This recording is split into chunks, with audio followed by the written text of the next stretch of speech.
Hello everyone. So this is the summary of the poem The Lost Leader by Robert Browning. So these are the important points. This poem is one of the famous dramatic lyric written by Robert Browning.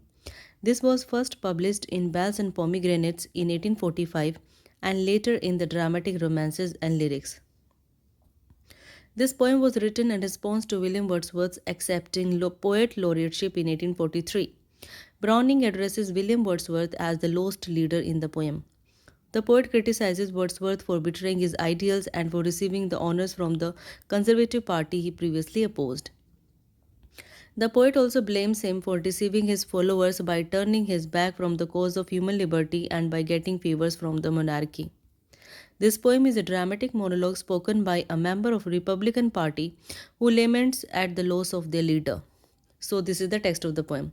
Just for a handful of silver he left us, just for a ribbon to stick in his coat, found the one gift of which fortune bereft us. Lost all the others she lets us devote. They with the gold to give, doled him out silver. So much was theirs who so little allowed. How all our copper had gone for his service. So, when the poem opens, we see that the speaker is the spokesperson of the Republican Party and he is lamenting that he has lost one of his noble leader who has joined the ruling Conservative Party. The speaker believes that he left them for a small amount of money that was offered to him by the Conservative Party. This leader also received a badge of honor to be worn on his coat by the same party.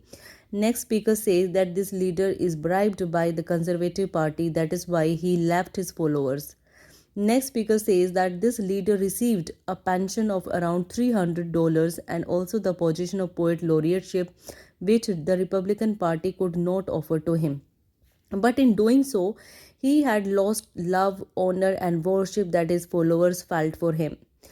In the next line, speaker says that the ruling party is rich and could give gold to this leader, but they only gave silver to him. But the Republican Party had copper, and they would have given everything at the service of their leader. Rags were they purple, his heart had been proud. We that had loved him so followed him, honored him, lived in his mild and magnificent eye, learned his great language, caught his clear accents, made him our pattern to live and to die.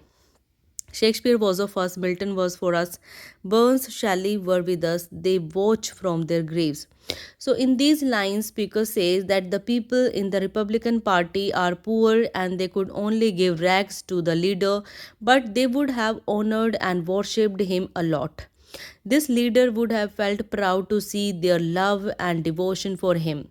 These people really admired their leader a lot.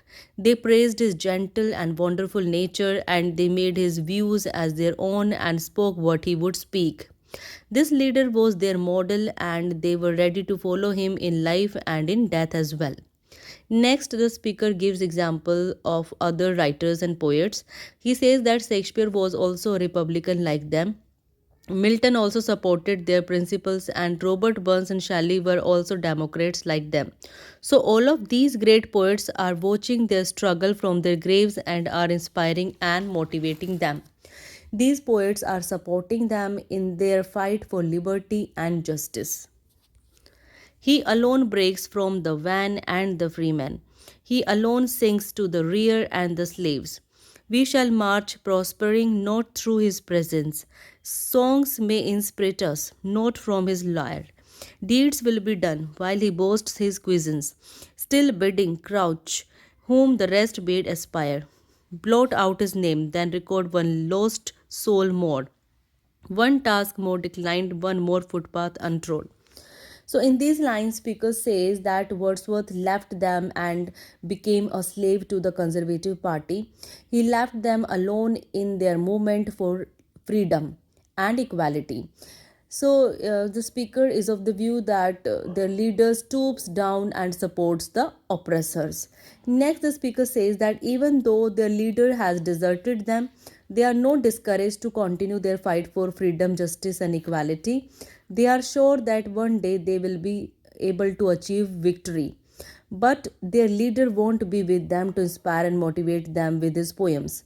They will do brave and heroic deeds, and their leader would boast about the wealth and the rank he received from the Conservative Party, although he will remain inactive and slave to the ruling party. He will urge other people also to remain passive and not to raise voice against monarchy. Next speaker says that actually speaker wants the name of Wordsworth to be removed from the list of the lovers of freedom. He says that he lost his conscience for money. One more devil's triumph and sorrow for angels, one wrong more to man, one more insult to God. Life's night begins. Let him never come back to us. There would be doubt, hesitation, and pain. Forced praise on our part. The glimmer of twilight. Never glad, confident morning again.